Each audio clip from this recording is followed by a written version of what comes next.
Court records from Oklahoma Territory tell of a woman whose very name made plantation owners fall silent. Sarah Granger, a name whispered with equal parts terror and fascination across 3 counties, stood trial not once, but 4 separate times between 1847 and 1856. Each trial involved the same peculiar charge: grievous assault upon the person of her lawful master. Each time, the courtroom emptied of women and children before testimony began. And each time, despite overwhelming evidence, no jury would convict her. The wounds she inflicted were too specific, too calculated, too permanent. 3 men lost their ability to father children. A 4th lost something else entirely, his mind, they say, though the official record lists only severe trauma requiring medical intervention. The authorities knew what she'd done. The community knew. But something about Sarah Granger's case made even hardened frontier judges look away. What could drive a legal system built on absolute control to repeatedly release its most dangerous captive? Before we continue with the story of Sarah Granger, I need you to do something. Subscribe to this channel and hit that notification bell, because stories like this, the ones they tried to bury in forgotten court archives, don't surface often. And leave a comment telling me what state or city you're watching from. I want to know where these stories are reaching. Now let's discover what made Sarah Granger so dangerous that even her owners feared putting her name in writing. The question of what made Sarah Granger wasn't one that could be answered by her appearance alone, though those who saw her never forgot.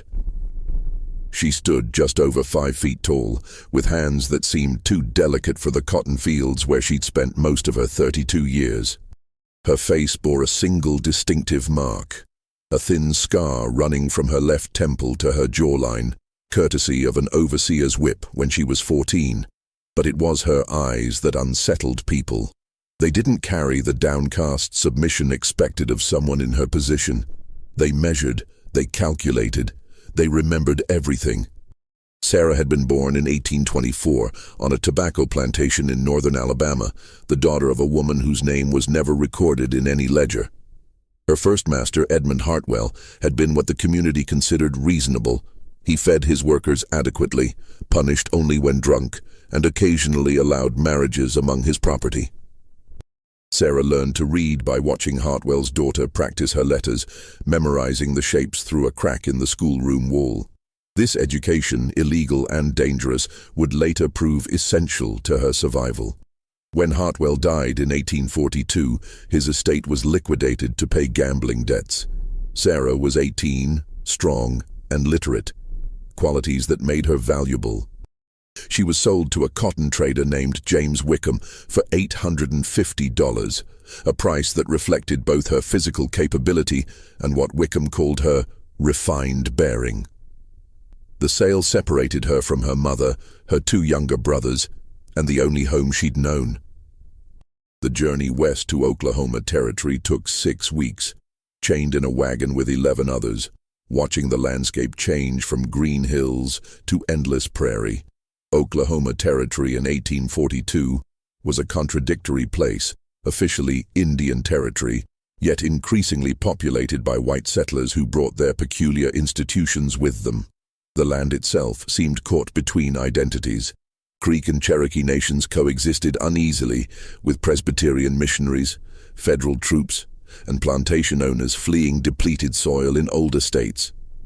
Towns like Tahlequah and Fort Gibson served as administrative centers where territorial law, tribal sovereignty, and federal jurisdiction collided in unpredictable ways.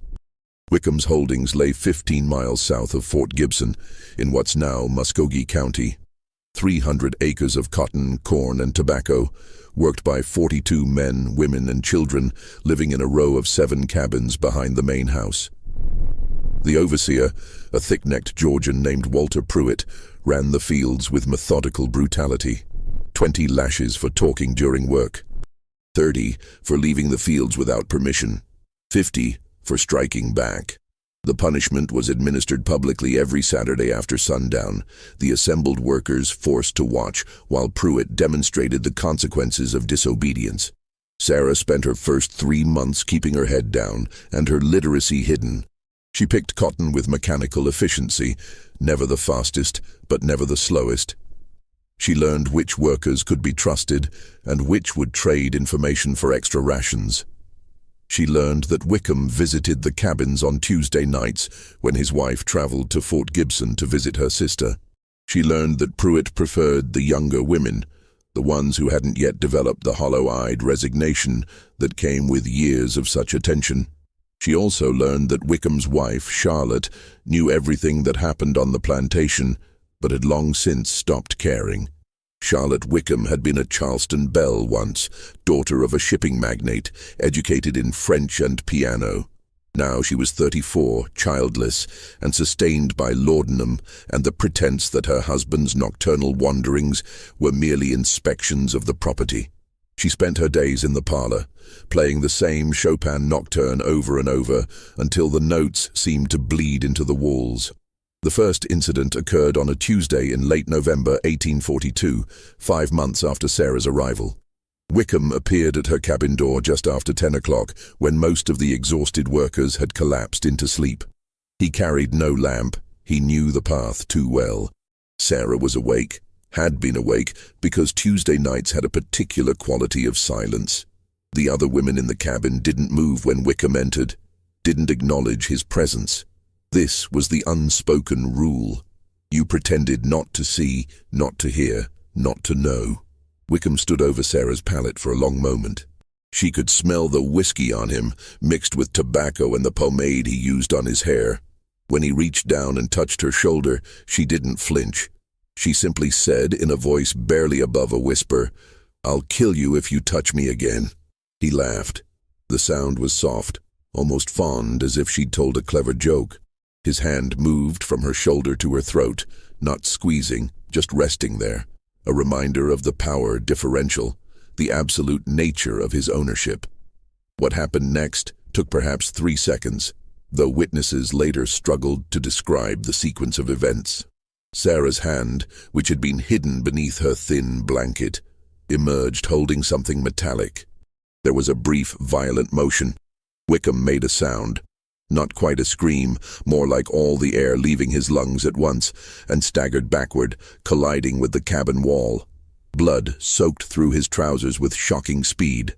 Sarah stood and walked past him, out into the November night, still holding the cotton knife she'd stolen from the gin house 2 weeks earlier.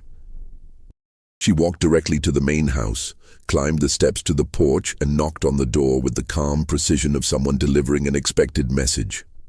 Charlotte Wickham answered, still dressed despite the late hour, her eyes glazed with opium and something that might have been curiosity.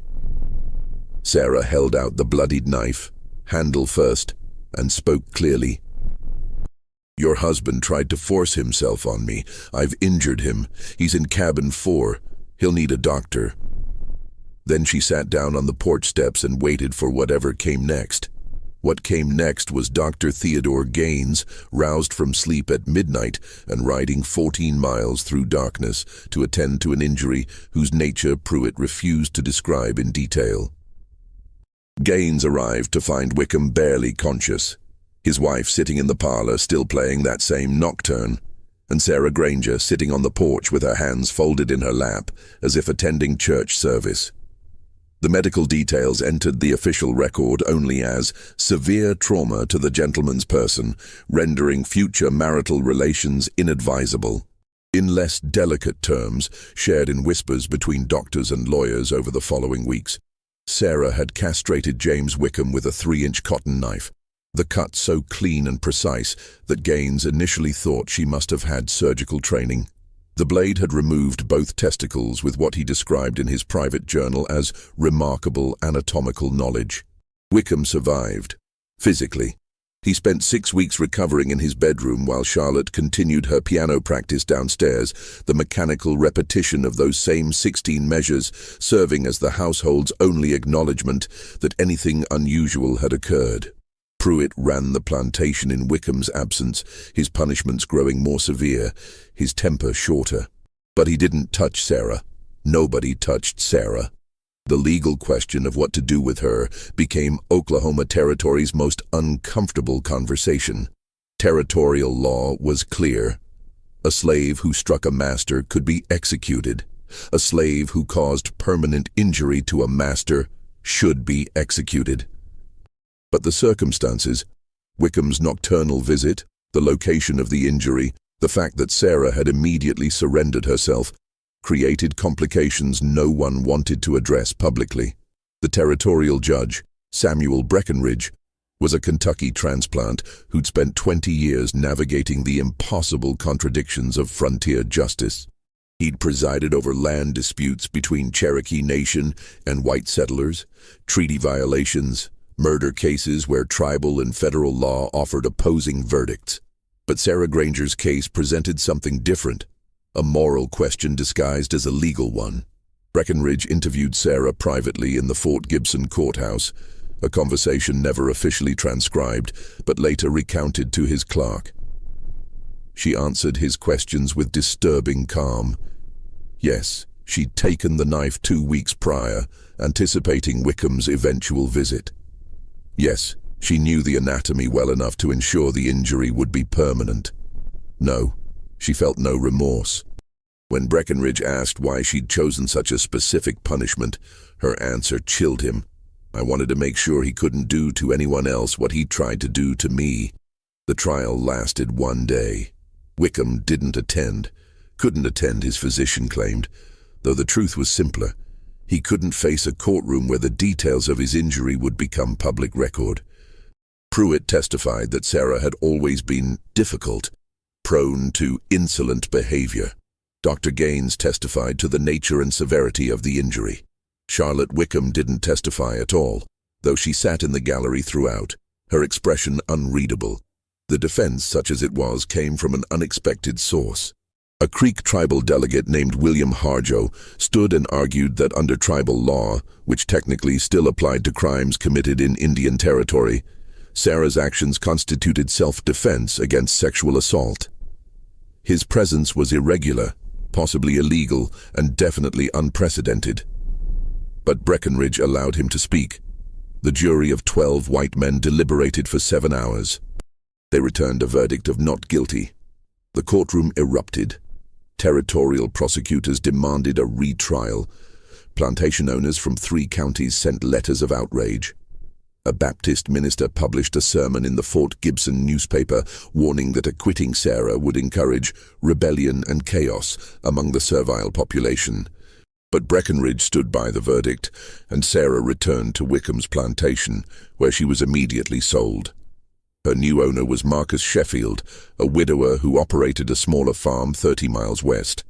The sale price was $600, $250 less than Wickham had paid, reflecting what Sheffield called her diminished value due to criminal tendencies.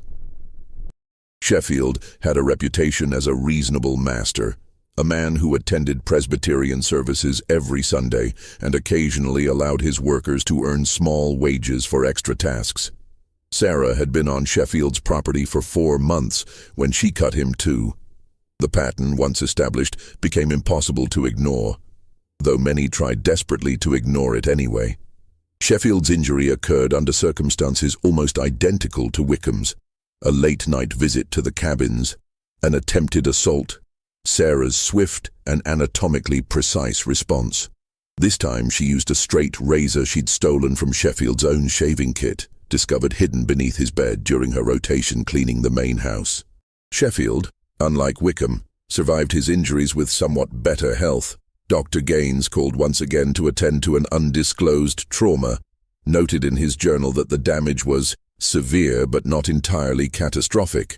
Sheffield retained some function, though he would never father the children he'd been discussing with potential second wives just weeks before the incident. The second trial drew a larger crowd. People traveled from as far as Tahlequah to watch, sensing that Sarah Granger's case had become something more than a legal proceeding. It was a referendum on questions the territory didn't want to ask itself. How much violence was justified in self-defense? Could property defend itself against its owner? What happened when the law's absolute positions encountered situations that defied absolute answers? This time, Sarah testified. Breckenridge allowed it over the prosecutor's furious objections, and for 2 hours, she described her life with a clarity that made several jurors visibly uncomfortable. She spoke of being sold away from her mother at 18. She described Wickham's pattern of Tuesday night visits, the way the other women in the cabin had learned to become invisible, to pretend sleep so complete they might as well have been dead. She explained, with unsettling calm, that after Wickham she'd assumed, incorrectly it turned out, that her reputation would protect her from future assaults. "I thought," she said, looking directly at the jury, "that once a man knew what I was capable of, he would choose differently. I was wrong about that. Mr. Sheffield knew exactly what happened to Mr. Wickham. He bought me anyway." The prosecutor, a red-faced man named Harrison Tate, demanded to know if she felt any remorse. Sarah's answer would be quoted in newspapers as far east as Richmond. "I regret that it was necessary. I don't regret defending myself." The second jury deliberated for 11 hours. They returned the same verdict: not guilty. Sheffield sold her immediately, this time for $420, the declining price reflecting what everyone in Oklahoma Territory now knew. Buying Sarah Granger meant accepting certain risks. Her next owner, Elias Drummond, apparently believed himself immune to those risks. He operated a cotton gin and small mill near the Canadian River, employed 3 other workers, and considered himself a progressive master because he allowed his people to marry and maintain small garden plots. Drummond lasted 9 months before Sarah cut him. Same pattern, same outcome. A late-night visit, an attempted assault, a precise injury that ended his reproductive capability. This time, she used a paring knife from the kitchen, its edge honed to surgical sharpness on the millstone. Dr. Gaines, summoned for the 3rd time to treat injuries he found increasingly disturbing, began keeping detailed notes about the consistency of Sarah's technique. In his private journal, he wrote, "She possesses knowledge of human anatomy that would be impressive in a medical student. How she acquired this knowledge, I cannot fathom." The third trial drew national attention. Abolitionist newspapers in Boston published editorials praising Sarah's resistance. Pro-slavery publications called for her immediate execution, arguing that 3 separate assaults proved premeditation and malice. A delegation of plantation owners petitioned the territorial governor to intervene, claiming that Sarah's continued freedom endangered the very fabric of civilized society. But the pattern held. Despite overwhelming evidence, despite Drummond's testimony, despite the prosecutor bringing 3 separate doctors to describe the injuries in clinical detail, the jury acquitted her. This time, the deliberation took 15 hours, and 2 jurors later admitted to a newspaper that they believed Sarah was guilty under the law, but couldn't bring themselves to convict her. Drummond didn't sell Sarah. He freed her. The manumission papers, filed in December 1851, cited irreconcilable differences in temperament and included a clause forbidding Sarah from returning to Muskogee County. He paid her $75, a year's wages for skilled labor, and arranged transportation to Fort Smith, Arkansas, where a small free black community had established itself along the river. Sarah lived in Fort Smith for 3 years. She worked as a seamstress, earning enough to rent a small room above a dry goods store. She learned to read and write with greater fluency, attending evening classes taught by a Quaker schoolteacher who asked no questions about her past. She might have remained there, building a quiet life far from the events that made her name whispered with fear across Oklahoma Territory. But in May 1854, she returned. She walked back across the border into Indian Territory, traveled the 43 miles to Fort Gibson, and presented herself at the courthouse. She wanted to testify at a trial, not her own, but that of another woman accused of assaulting her master under similar circumstances. Just when we thought we'd seen it all, the horror in Sarah Granger's story intensifies. If this story is giving you chills, share this video with a friend who loves dark mysteries, hit that like button to support our content, and don't forget to subscribe to never miss stories like this. Let's discover together what happens next. The woman Sarah wanted to defend was named Hannah, no surname recorded, 19 years old, accused of striking her master with a fire poker after he forced entry to her cabin. Hannah's master had survived with a broken collarbone and severe bruising. Unlike Sarah's cases, which involved clear patterns of attempted assault, Hannah's defense was less certain. The master claimed he'd been checking on reports of illness, that Hannah had attacked without provocation. Sarah's appearance in the courtroom caused immediate controversy. Judge Breckenridge, now 63 and increasingly weary of Oklahoma Territory's impossible contradictions, initially refused to allow her testimony. She wasn't a witness to the events in question. She had no legal standing in the case. But Sarah had anticipated these objections. She brought documents, 4 years of correspondence with other women across 3 territories, letters describing similar incidents, patterns of assault and retaliation, the legal outcomes that followed. She'd been collecting these accounts since her arrival in Fort Smith, using her literacy and her wages to maintain a network of information that few people knew existed. Some letters came from free women. Many came from those still enslaved, smuggled out through networks Sarah had cultivated with quiet persistence. Breckenridge reviewed the correspondence in his chambers. What he read disturbed him deeply enough that he made an unprecedented decision. He would allow Sarah to testify, not as a fact witness, but as what he called an expert in matters of self-defense against sexual assault. The prosecution objected violently. The Territorial Attorney General threatened to file a complaint against Breckenridge with the federal judiciary. The judge didn't care anymore. He was dying. Everyone knew it, though the official diagnosis wouldn't come for another year, and he'd spent 2 decades watching the legal system bend itself into impossible shapes to avoid asking the questions that mattered most. Sarah testified for 3 days. She described the pattern she'd documented. The time of night assaults typically occurred, the excuses masters gave for visiting the cabins, the way communities of enslaved people developed warning systems and protective strategies. She explained the anatomy of self-defense, why certain injuries were more effective deterrents than others, how precision mattered when physical strength was unequal. The prosecutor, the same Harrison Tate who'd failed to convict Sarah 3 times, tried repeatedly to get her to admit premeditation, to acknowledge that she'd planned these attacks in advance. Each time, Sarah gave the same answer. I prepared for the possibility of needing to defend myself. That's not the same as planning to attack someone. Hannah was acquitted. The verdict came after 19 hours of deliberation. The jury deadlocked multiple times before finally agreeing. The foreman later told a newspaper that Sarah's testimony had been the deciding factor, not because it proved Hannah's innocence, but because it made them understand things we'd preferred not to think about. Sarah's return to Oklahoma Territory triggered something unexpected. Other women began seeking her out. They came at night, in secret, sometimes traveling 20 or 30 miles to speak with her.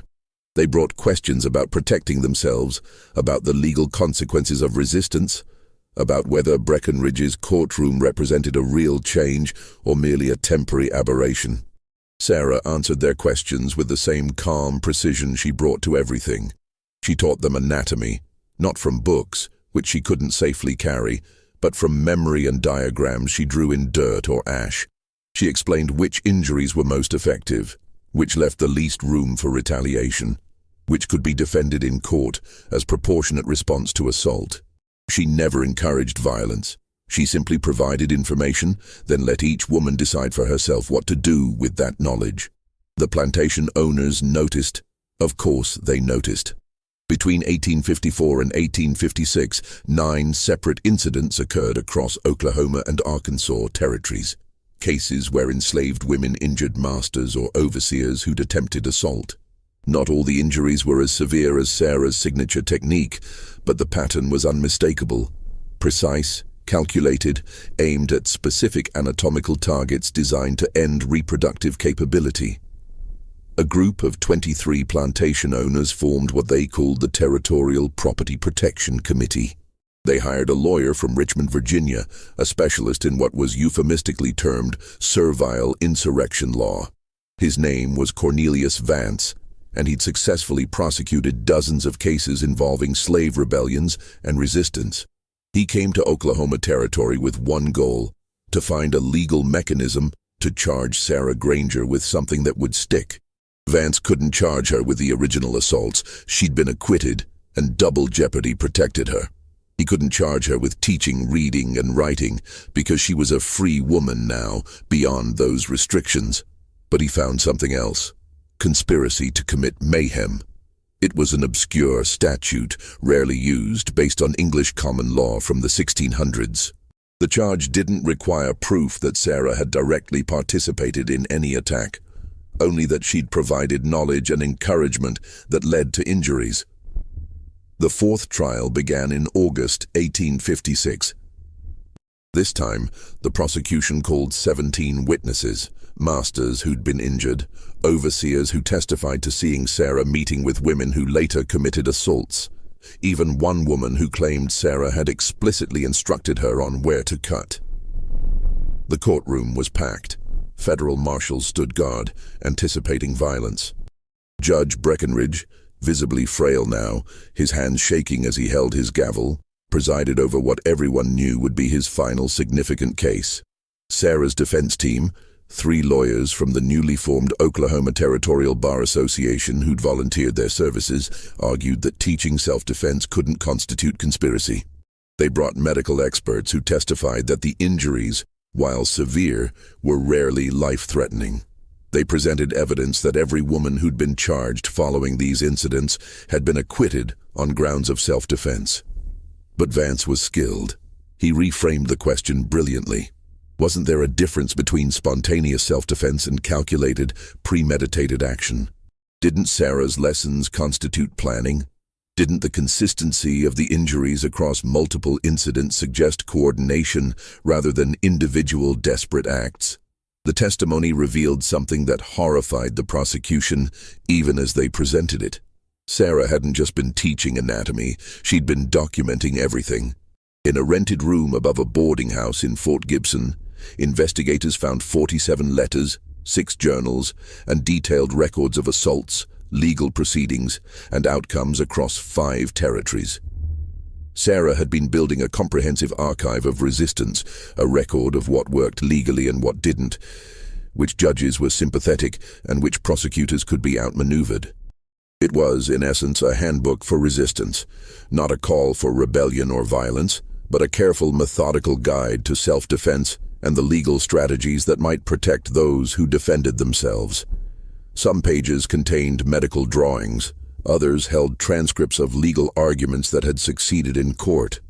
One journal documented the names and outcomes of 43 women who'd been charged with assaulting their masters. 37 had been acquitted, 4 convicted of lesser charges, 2 executed. Vance held up these documents during his closing argument. "This," he said, "is not spontaneous self-defense. This is organized resistance. This is a deliberate campaign to undermine the fundamental structure of our society." Sarah's lead attorney, a young man named Robert Chenoweth, who'd moved to Oklahoma Territory specifically to challenge slavery through legal channels, stood for his closing statement. He spoke for 2 hours, his words later preserved in court transcripts that abolitionists would reprint and distribute for decades. "Gentlemen of the jury," he said, "you've heard the prosecution describe a conspiracy. I ask you to consider what kind of conspiracy requires no secrecy, no hidden meetings, no coded messages, because it consists entirely of teaching women how to protect themselves from assault. Mr. Vance calls this organized resistance. I call it the natural consequence of a system that provides no other protection. Sarah Granger didn't create the need for this knowledge. That need existed long before she began documenting it. She simply gave women the information they needed to survive." The jury deliberated for 4 days. During that time, Fort Gibson existed in a state of suspended tension. Federal troops patrolled the streets, anticipating riots. Plantation owners from across the territory congregated in hotels, comparing notes on workers who'd become difficult since Sarah's return. Meanwhile, a group of free black residents and sympathetic whites organized a continuous presence outside the courthouse, waiting silently for the verdict.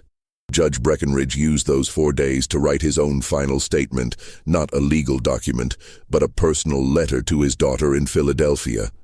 The letter survived in family archives and was eventually published in 1889. In it, he wrote, "I have presided over hundreds of cases in my 20 years on this bench. I have sentenced men to hang, dissolved marriages, adjudicated property disputes worth thousands of dollars. But none of those cases required me to confront the central question that Sarah Granger's trials have forced upon this territory. Can a legal system built on absolute property rights acknowledge that some forms of property have the right to defend themselves?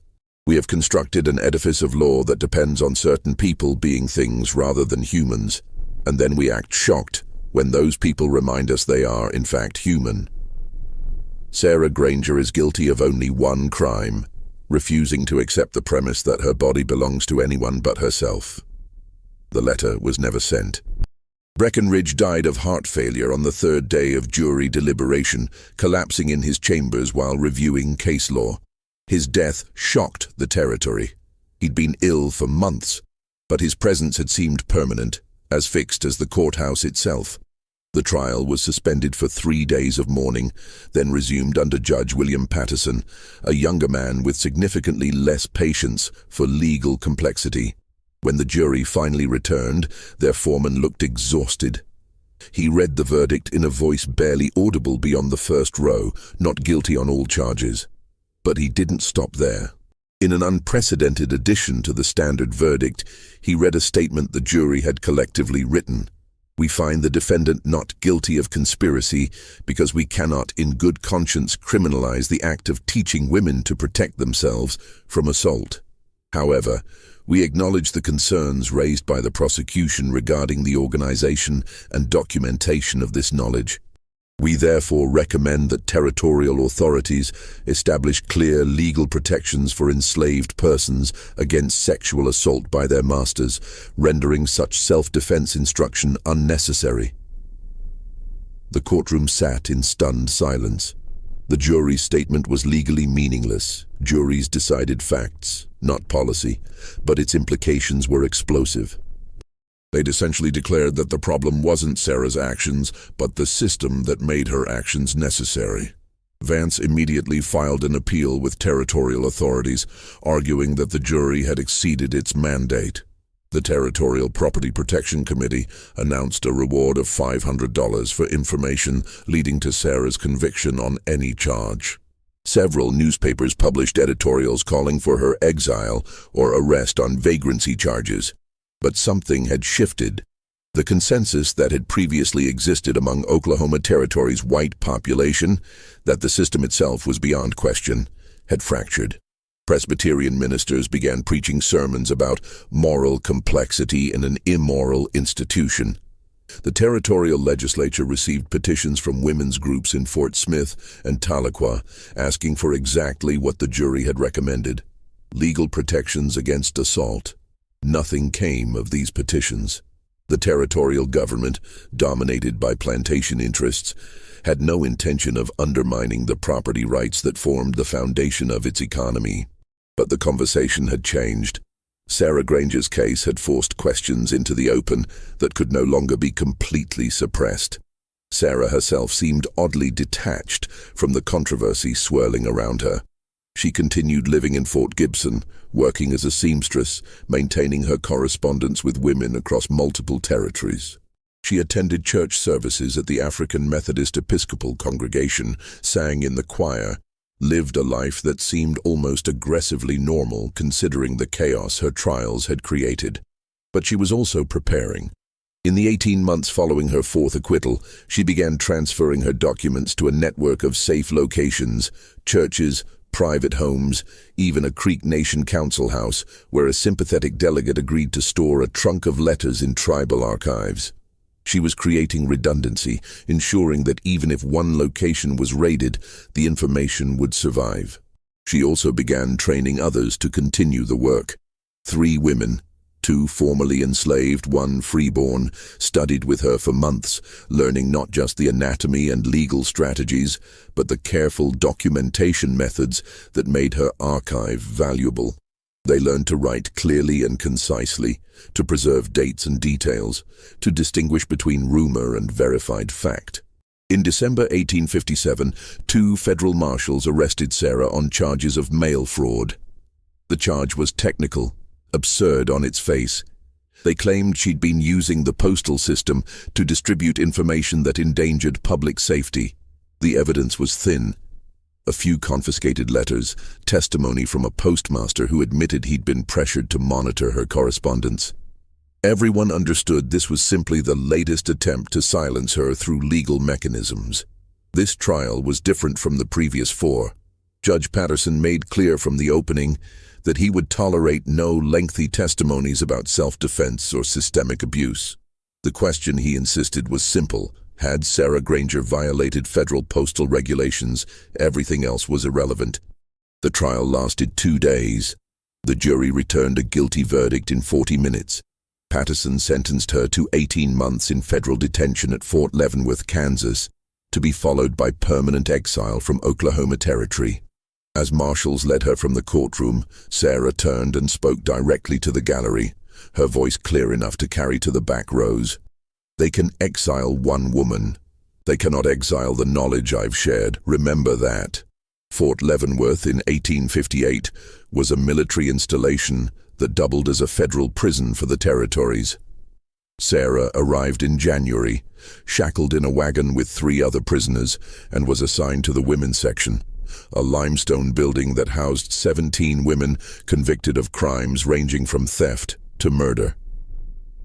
The building itself told a story of institutional priorities. Built in 1847, the women's section occupied what had originally been a storage facility. 3 long rooms with small windows set high in the walls, designed more for ventilation than light. The limestone walls wept moisture in winter, creating a perpetual dampness that penetrated clothing, blankets, everything. In summer, the same walls held heat like an oven, making the cramped quarters almost unbearable. Each room housed 6 women, sleeping on narrow wooden platforms with thin straw mattresses that harbored bedbugs and lice.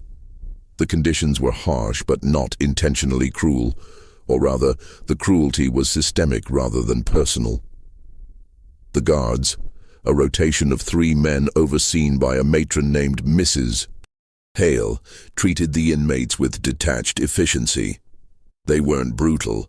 They simply enforced the rules with mechanical consistency. Silence during work hours, single-file movement between buildings, no physical contact between inmates, mandatory attendance at all meals and religious services regardless of health or circumstance. Inmates worked in the laundry during the day, washing uniforms for the garrison. Hundreds of pounds of wool and cotton, scrubbed by hand in scalding water, wrung out and hung to dry in all weather. The work destroyed hands and backs with democratic impartiality. Women who'd never done manual labor before worked alongside those who'd spent their lives in fields or factories. By the end of the first month, everyone's hands looked the same, cracked, bleeding, perpetually raw from the harsh soap and hot water. They were allowed to write letters, though all correspondence was read by guards before being sent. They attended mandatory church services on Sunday, led by a Methodist chaplain named Reverend Thomas Blackwell, who favored long sermons about repentance and redemption. His favorite theme was the concept of divine justice, how earthly punishments prepared the soul for heavenly salvation. He never looked directly at the inmates when he preached, instead fixing his gaze on a point slightly above their heads, as if addressing not the women themselves, but the sins they represented. Sarah adapted with the same calm precision she'd brought to everything else in her life. She worked efficiently at the laundry tubs, her movements economical and practiced. She caused no trouble, responded to orders promptly, kept her thoughts to herself. The other inmates knew her reputation. Several had read about her trials in newspapers, and word traveled quickly in the confined quarters. But Sarah neither confirmed nor denied the stories. When asked directly by a woman named Catherine, a counterfeiter from St. Louis, Sarah simply said, What I did for reasons that made sense at the time. What you've heard is probably close enough to the truth. The women's section developed its own social hierarchy, as all confined populations do. There were the politicals, women like Sarah, convicted of crimes that had ideological dimensions. There were the unfortunates, women convicted of theft or prostitution, crimes of poverty rather than intent. And there were the dangers, 3 women convicted of murder, who occupied a psychological space separate from the rest. The politicals and unfortunates mixed somewhat freely. The dangers were avoided when possible, their presence acknowledged only when absolutely necessary. Sarah found herself occupying an unusual position in this hierarchy. Her crimes were violent, which should have placed her among the dangers. But the specificity of her violence, the fact that it had been defensive rather than predatory, gave her a kind of respected distance. Women sought her out for advice, not about violence, but about navigation, how to endure, how to maintain dignity in circumstances designed to strip it away, how to hold on to yourself when the institution wanted you to disappear into your crime. She advised them with the same clarity she'd brought to everything else. To the young women, terrified of the years ahead. Count days if it helps, or don't count them at all. Find a rhythm that makes time bearable rather than torturous. To the older women, exhausted by repeated incarcerations, you know this system better than the guards do. Use that knowledge. Be invisible when it serves you, visible when it protects you. To everyone, write letters. Document everything. The only power we have is the power to be remembered accurately. What the authorities didn't know was that Sarah had anticipated this outcome. Before her final trial, she'd finished transferring all her documents to secure locations and had trained her 3 successors thoroughly enough that they could continue the work without her guidance. The archive she'd built wasn't dependent on her physical presence. It existed now in distributed form across 3 territories, in churches and private homes and tribal archives, copied and recopied by women who understood its value. One of her successors, Elizabeth, had managed to send a letter that reached Sarah in March, smuggled in through a network that involved a sympathetic laundress and a guard's wife who had abolitionist sympathies. The letter was brief, written in careful code that wouldn't raise suspicion if intercepted. The garden you planted continues to grow. We've harvested seeds and replanted them in new locations. The varieties you cultivated are flourishing in conditions you prepared them for. We tend them carefully and think of you with gratitude. Sarah read the letter 3 times, then burned it in the laundry's coal stove, watching the paper blacken and curl. The information was enough. Her work continued. That knowledge provided a kind of peace she hadn't expected to find within Fort Leavenworth's limestone walls. But imprisonment had provided something Sarah hadn't fully anticipated. Time to think, to reflect, to consider whether the path she'd chosen had been worth the cost. In letters to her friends in Fort Gibson, letters the guards read but couldn't quite figure out how to censor, since they contained nothing explicitly illegal, she began to articulate a more complex understanding of her own actions. I did what I believed necessary, she wrote to one friend in March 1858. I would do it again, given the same circumstances. But I wonder sometimes if I've become so focused on the immediate act of resistance that I've failed to imagine what might come after. Defending ourselves from assault is essential, but what comes next? How do we move from resistance to freedom? How do we build lives that don't require us to become dangerous in order to survive? In another letter written in April, the women here have taught me something unexpected. Many of them committed their crimes out of desperation rather than principle. A woman stole bread because her children were starving. Another killed a man who'd beaten her for years. Their stories remind me that resistance takes many forms, not all of them calculated or strategic. Sometimes survival itself is resistance. Sometimes just continuing to exist, refusing to be erased, is the most radical act possible. These letters circulated among her network, copied and discussed in quiet conversations. They revealed a Sarah Granger more thoughtful and conflicted than the figure who'd emerged in court transcripts and newspaper accounts, not a simple heroine or villain, but a woman grappling with the consequences of her choices, trying to articulate a philosophy of resistance that went beyond her own specific circumstances. The prison routine had a numbing quality that some inmates found comforting and others found maddening. Wake at 5:30. Breakfast of cornmeal mush and chicory coffee. Work from 7 until noon. Lunch of bread and bean soup. Work from 1 until 6. Dinner of more bread, occasionally with salt pork. Lights out at 8. Sunday varied only in the addition of 2 church services, morning and evening, that bracketed a day of enforced rest that felt more like extended confinement. Sarah marked time by the changes in light through the high windows, the way the angle of sun shifted across the laundry room floor as seasons progressed.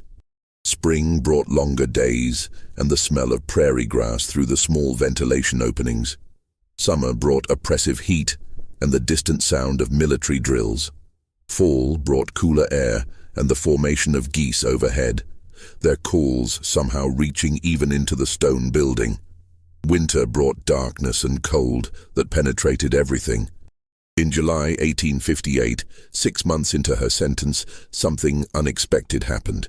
A group of women petitioned the territorial governor for Sarah's early release, arguing that she'd been convicted on technical charges that wouldn't have stood if the real goal hadn't been to silence her.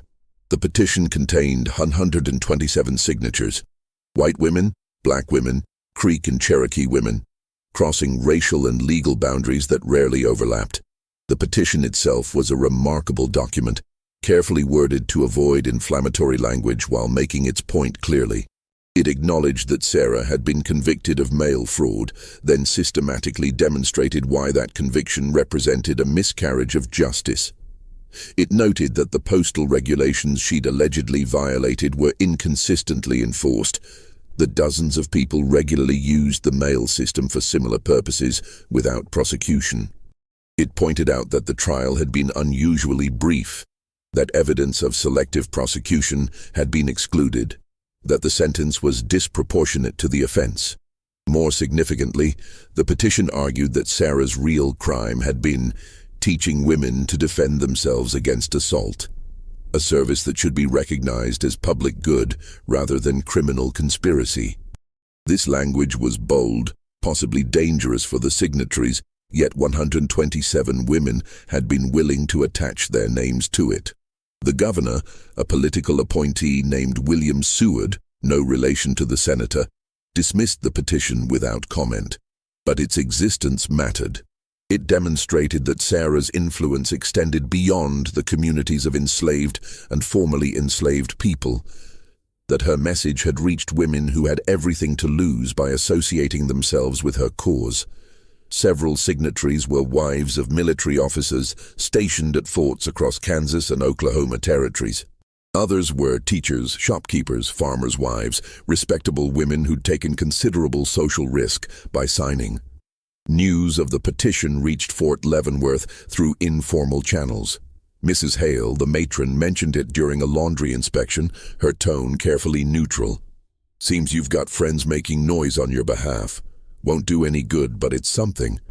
Sarah absorbed the information without visible reaction. But that night, lying on her narrow platform, she allowed herself a moment of something approaching hope.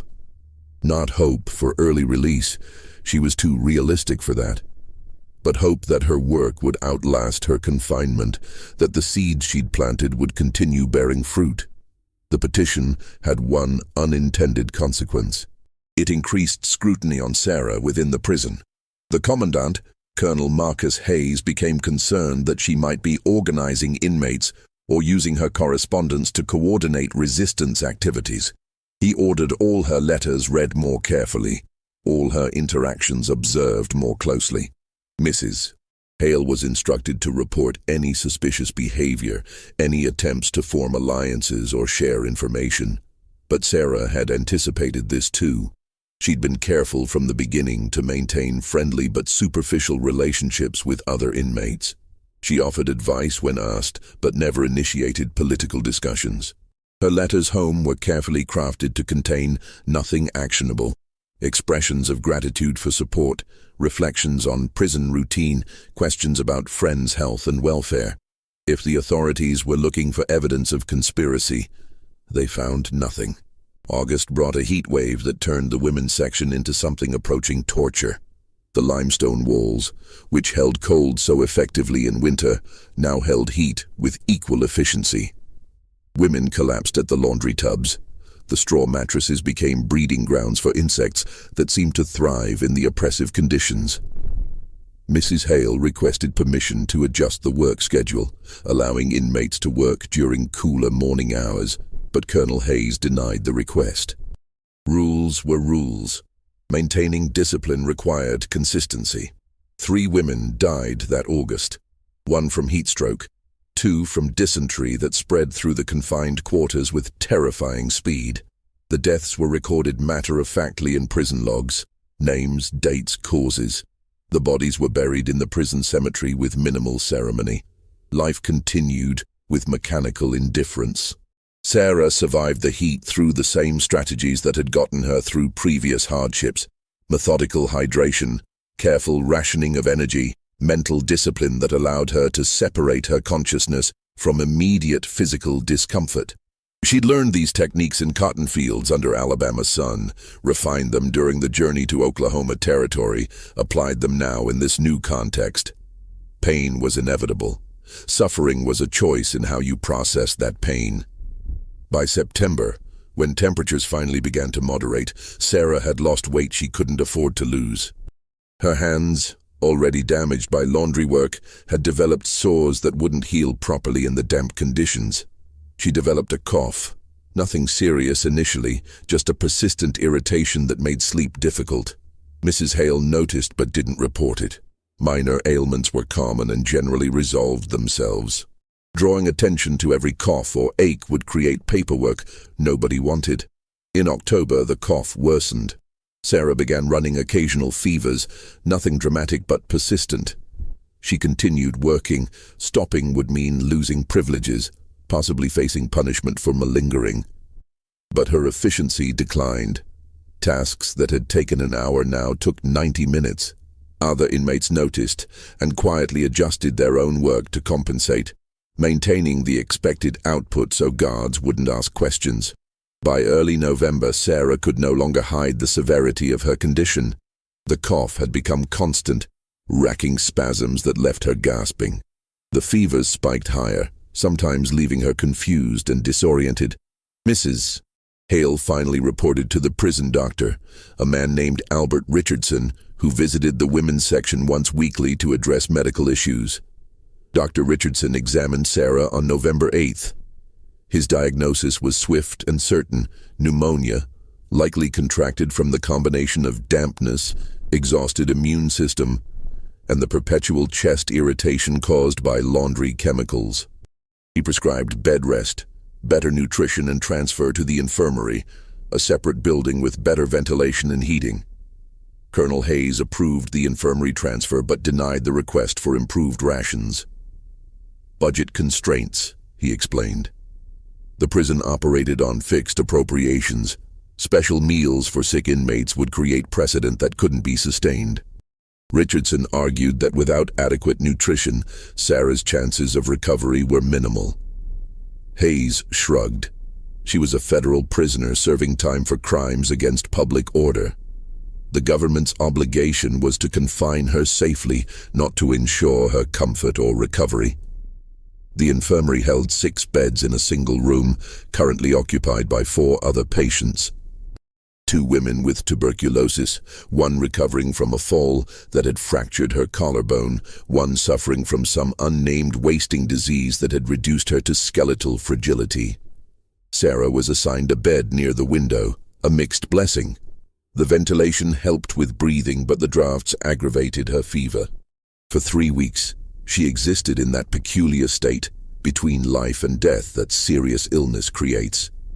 Some days, she seemed to improve, sitting up to drink broth, managing brief conversations with other patients.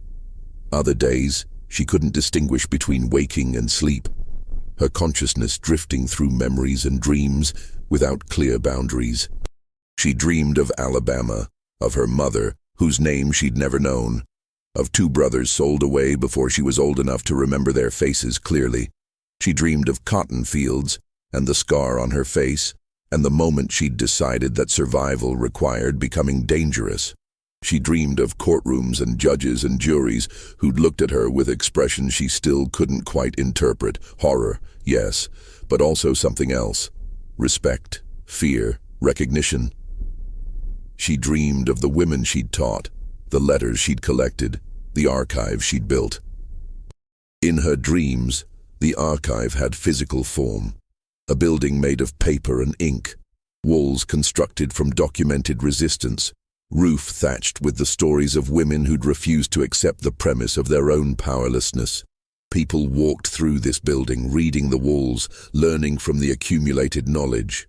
The building stood solid and permanent, impervious to fire or flood or deliberate destruction. The prison chaplain, Reverend Blackwell, visited the infirmary every few days. He sat beside Sarah's bed and spoke to her about repentance, about accepting divine will, about the peace that came from surrendering pride and acknowledging sin. Sarah listened when consciousness permitted and ignored him when it didn't. On his final visit in late November, she was lucid enough to respond. "Have you ever considered," she asked him, her voice barely above a whisper, "that maybe some things we call sins are actually refusals to participate in greater sins? That defending yourself isn't the same as attacking someone?" Blackwell considered this question with unexpected seriousness. "The Bible is clear about submission to authority," he said finally, "about turning the other cheek, about rendering unto Caesar. These principles exist for reasons." "They exist," Sarah replied, "because they're convenient for people in power, but they weren't written by women in cabins waiting for Tuesday night visits. They weren't written by people who had to choose between violence and violation." Blackwell had no response to that. He sat in silence for several minutes, then offered a brief prayer and left. He never visited her again. Dr. Richardson checked on her daily, monitoring her deteriorating condition with professional detachment that occasionally cracked to reveal genuine frustration. He knew she was dying. He knew it was preventable. Better nutrition, warmer quarters, earlier intervention. Any of these might have changed the trajectory. But the system didn't allow for such flexibility. So he documented her decline in clinical terms, noted the progression of symptoms, and waited for the inevitable outcome. On December 1st, Sarah experienced a period of unexpected lucidity. The fever had broken temporarily, leaving her weak but clear-headed. She asked Mrs. Hale for paper and pen, saying she wanted to write final letters. Hale hesitated. Dying inmates didn't usually get such privileges, but something about Sarah's calm request made her agree. Sarah wrote 3 letters that afternoon, working slowly, stopping frequently to rest. The first was to her friends in Fort Gibson, thanking them for their support and urging them to continue the work she'd started.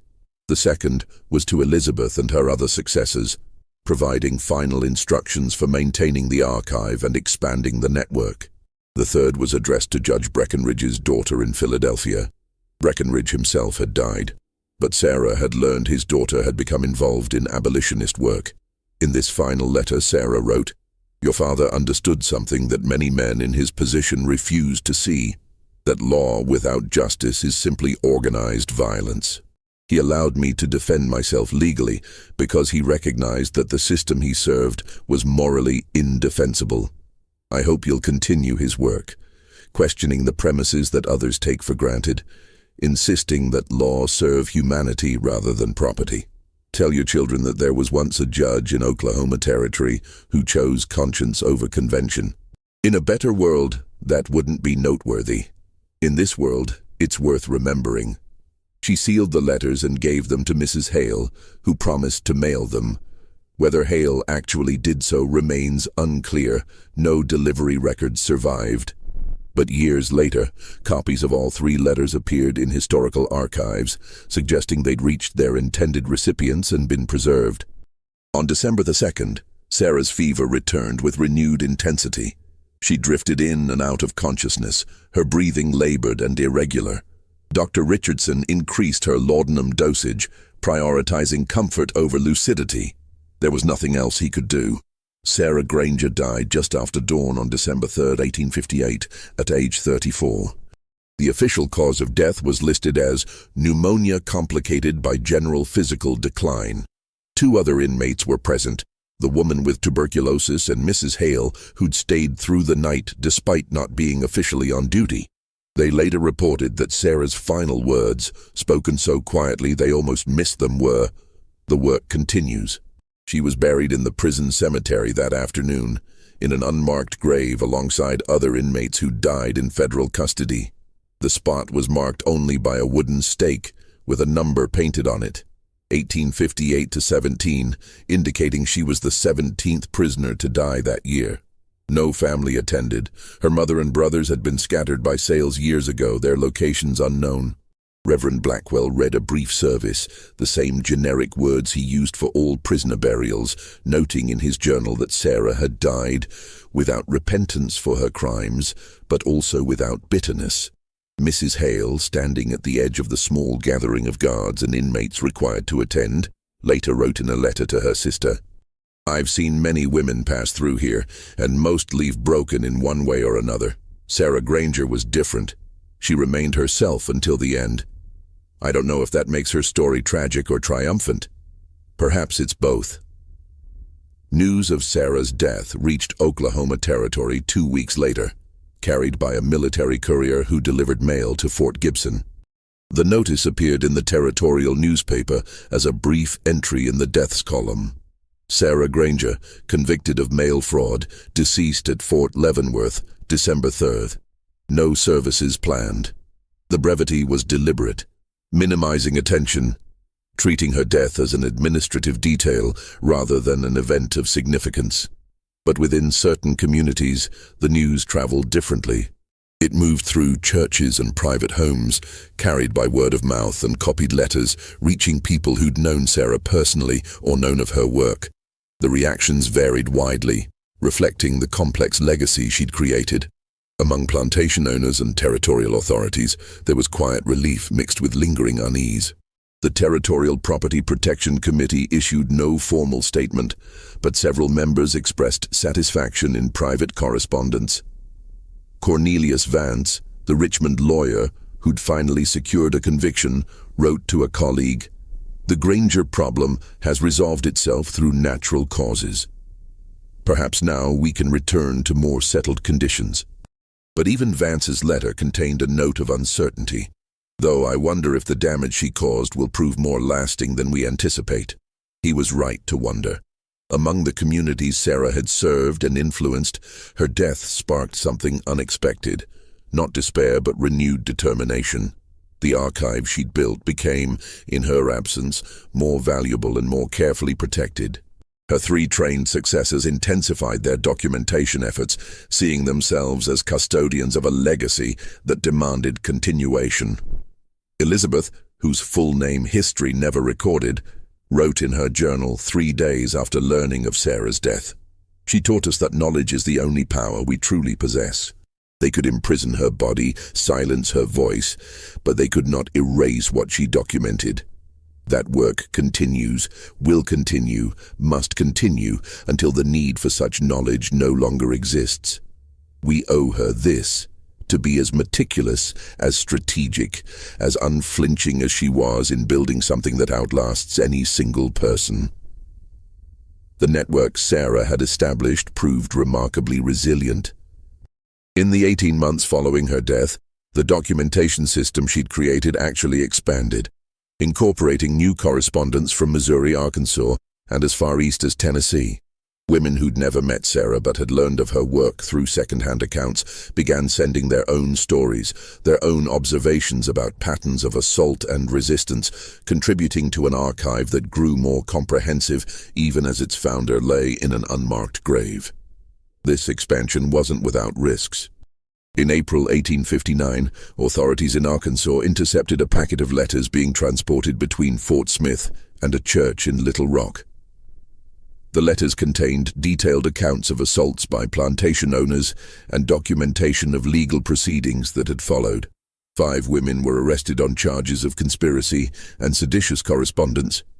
Their trial attracted significant attention, with prosecutors explicitly linking their actions to Sarah Granger's earlier work. But the trial also backfired in ways prosecutors hadn't anticipated.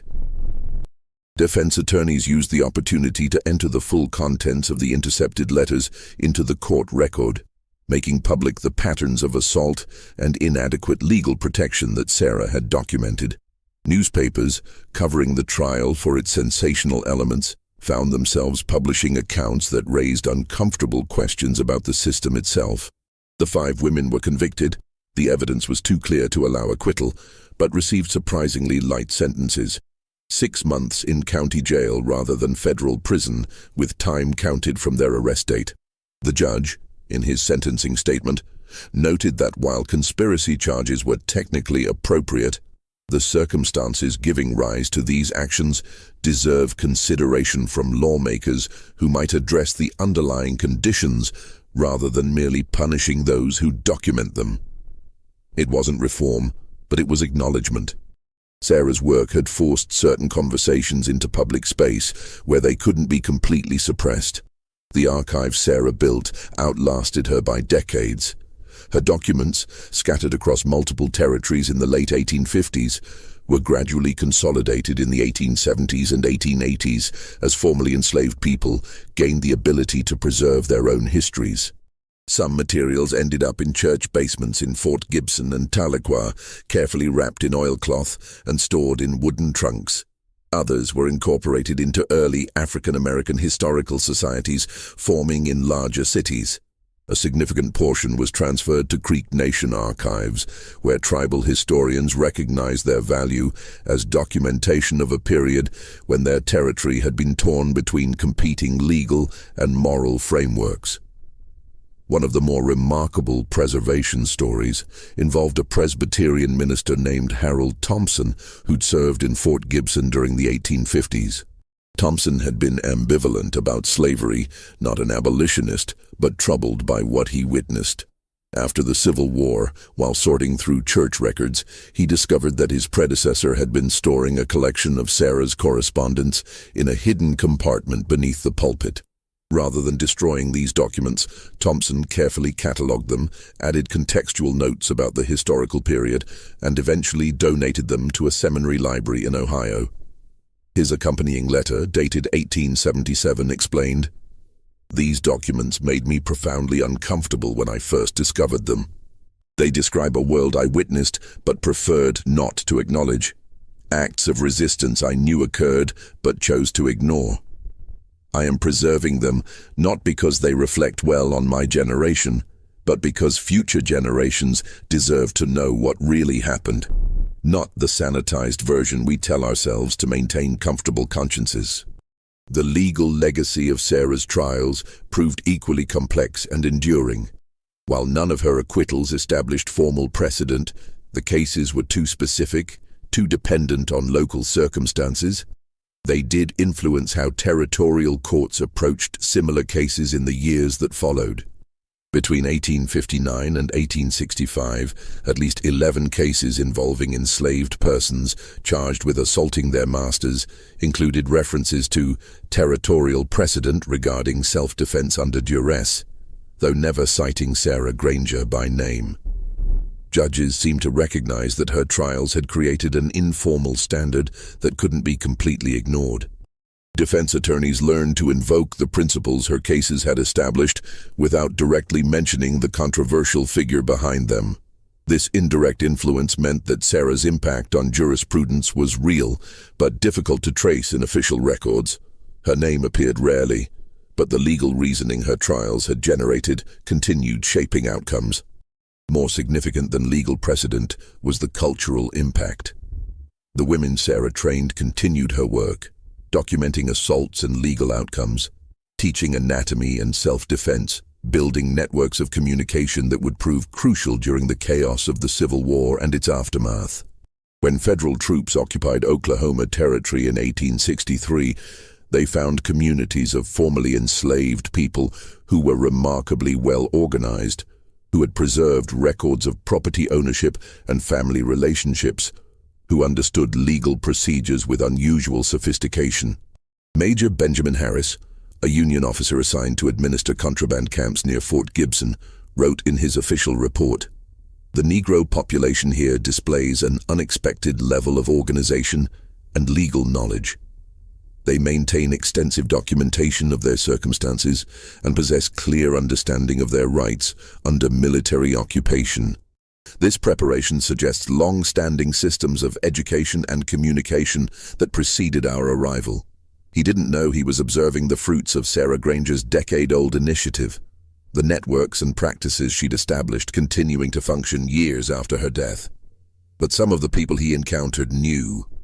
They remembered, even if they couldn't explain to Union officers, the full history of how their communities had learned to document and organize. The three men Sarah injured, Wickham, Sheffield, and Drummond, lived out their lives in varying degrees of obscurity, their connection to her story, something they never acknowledged publicly. James Wickham sold his Oklahoma plantation in 1860 for a fraction of its value and moved to New Orleans, where he invested in cotton trading. He never remarried, never fathered children, lived alone in a boarding house until his death from yellow fever in 1873. His estate inventory revealed a man of modest means who'd never recovered the wealth he'd possessed before that November night in 1842. A single notation in his personal effects caused confusion among those settling his estate. A newspaper clipping about Sarah's trials, carefully preserved in a leather wallet. Why he kept it, no one could say. Marcus Sheffield remained in Oklahoma Territory, eventually serving 2 terms in the territorial legislature during the 1860s. He became known as a moderate voice on Reconstruction issues, advocating for gradual integration policies that satisfied neither former enslavers nor freedmen. In 1869, he gave a speech to the legislature about reconciling the territory's past with its future. A carefully worded address that acknowledged historical injustices without directly confronting his own role in them. One passage stood out. "We built a system that demanded certain people bear unbearable burdens, then expressed shock when they refused. Understanding this may help us build something better." He never mentioned Sarah Granger in that speech or any other public statement, but those who knew the history recognized the indirect acknowledgement. Sheffield died in 1881, having outlived Sarah by 23 years. Elias Drummond, who'd freed Sarah and paid her to leave after the 3rd incident, had the most interesting trajectory. He became a vocal advocate for emancipation in the early 1860s, joined the Republican Party when it organized in Oklahoma Territory, and served as a delegate to several Reconstruction conventions. His advocacy earned him the resentment of former colleagues and threats from groups opposed to racial equality. In 1867, during a contentious town meeting in Fort Gibson, someone finally confronted him about his history with Sarah Granger. Drummond's response was recorded by a newspaper reporter. "I made the same mistake as others, believing that legal ownership somehow justified moral transgression. I was corrected in a manner I could not ignore or misinterpret.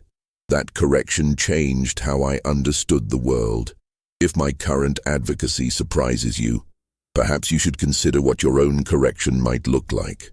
Whether this represented genuine moral evolution or simply a pragmatic recognition of changing political circumstances remains debatable. But Drummond's late-life advocacy did achieve some concrete results, including support for African American educational institutions and legal aid societies in Oklahoma Territory. He died in 1889, having contributed significantly to institutions that would have been impossible under the system he'd once participated in. The cemetery at Fort Leavenworth, where Sarah was buried, underwent several expansions and reorganizations over the decades.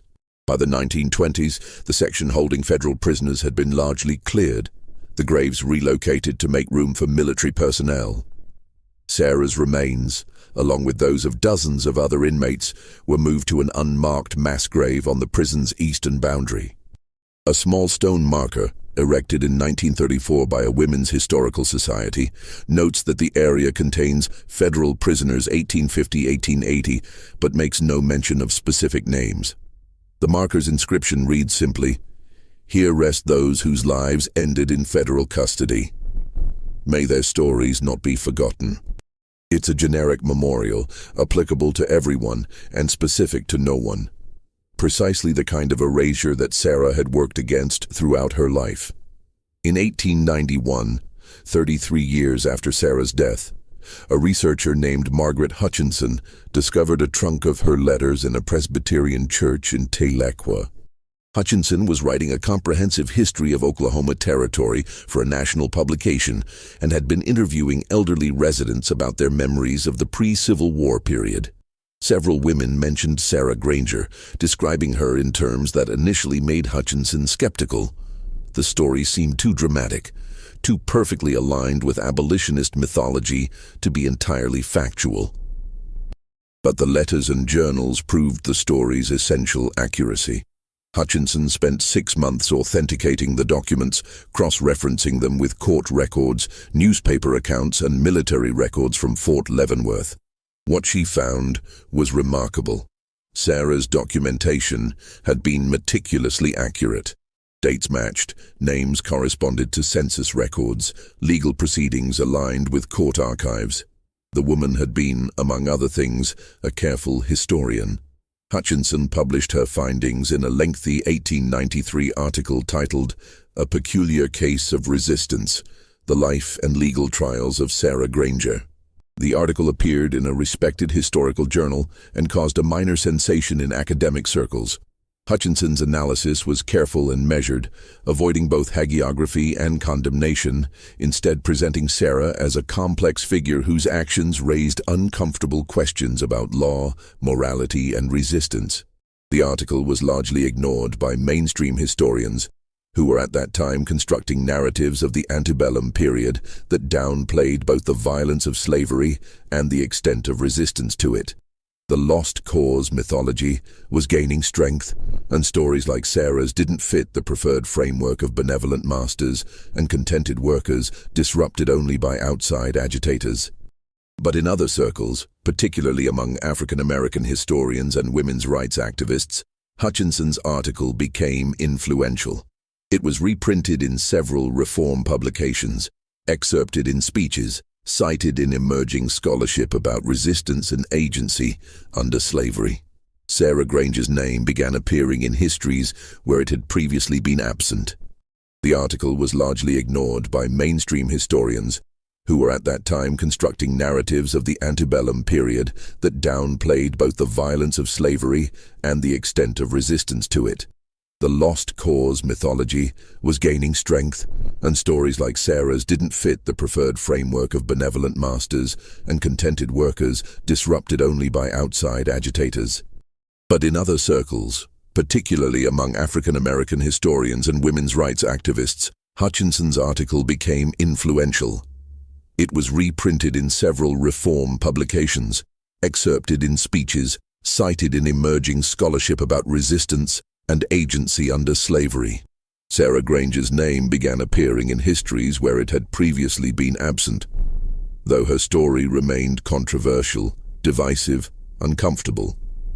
By the early 1900s, Sarah's archive had been largely dispersed again.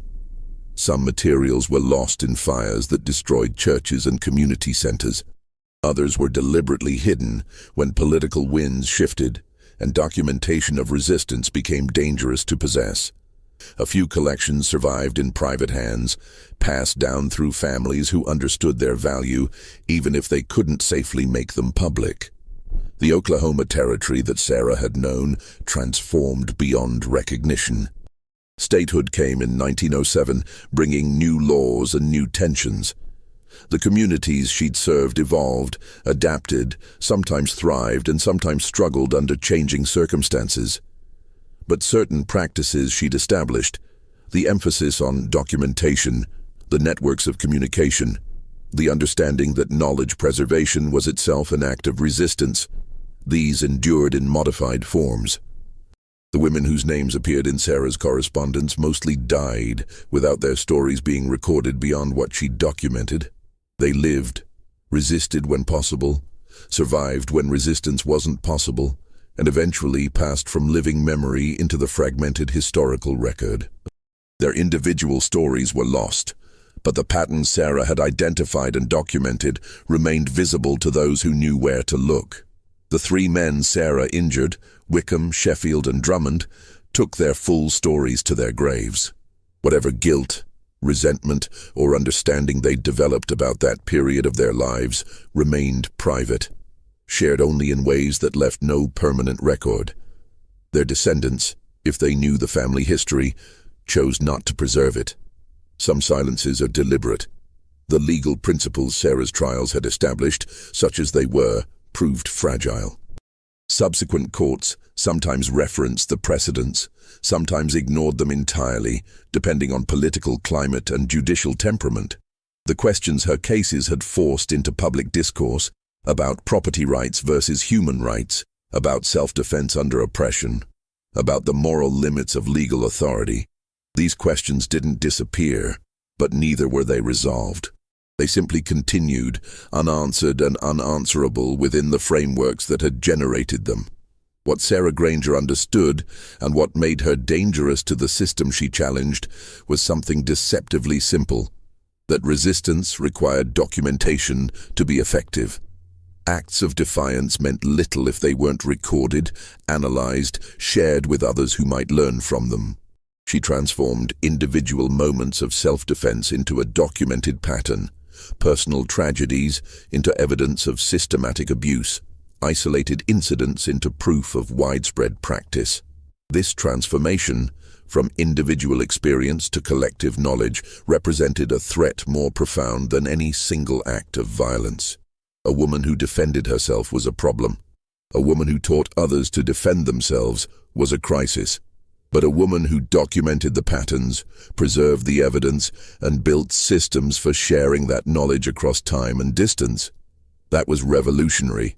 The system responded the only way it knew how, through legal mechanisms designed to silence without martyring, to punish without creating symbols, to eliminate the threat while maintaining the appearance of justice. They convicted her on technical charges, imprisoned her far from her network, and waited for disease to accomplish what courts hadn't been able to achieve through execution. But Sarah had anticipated even this. The archive existed independent of her. The knowledge had been shared too widely to be completely suppressed.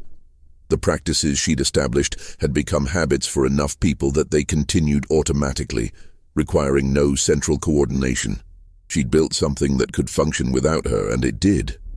In the end, Sarah Granger's story is about the stubborn persistence of knowledge, the way information refuses to stay buried when enough people value its preservation. It's about the courage required, not just to resist, but to document that resistance, knowing that documentation itself could be used as evidence against you. It's about the complex relationship between violence and self-defense, between legal structures and moral imperatives, between individual survival and collective action. The questions her life and death raised about justice, resistance, and the price of dignity remained unresolved when she died in 1858, and remained unresolved for generations after. Perhaps some questions aren't meant to be resolved, only to be asked repeatedly, each generation answering for itself within the circumstances it faces. Sarah Granger died in an unmarked grave at age 34, her body disposed of with bureaucratic efficiency, her name deliberately excluded from memorials. But the work she'd done, the knowledge she'd preserved, the networks she'd built, these survived her by decades, transformed and adapted to new circumstances, but recognizable to anyone who understood what they were looking at.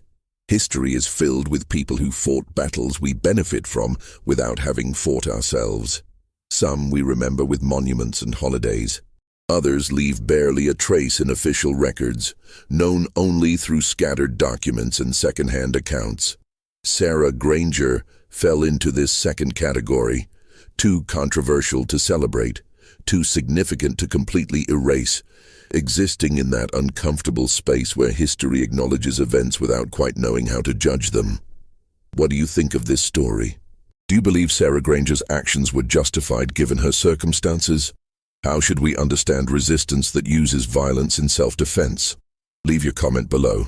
If you enjoyed this historical mystery, this exploration of a life that challenged the legal and moral foundations of its time, subscribe to this channel, hit the notification bell, and share with someone who appreciates complex, difficult histories.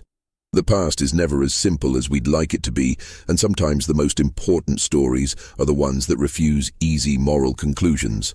See you in the next video.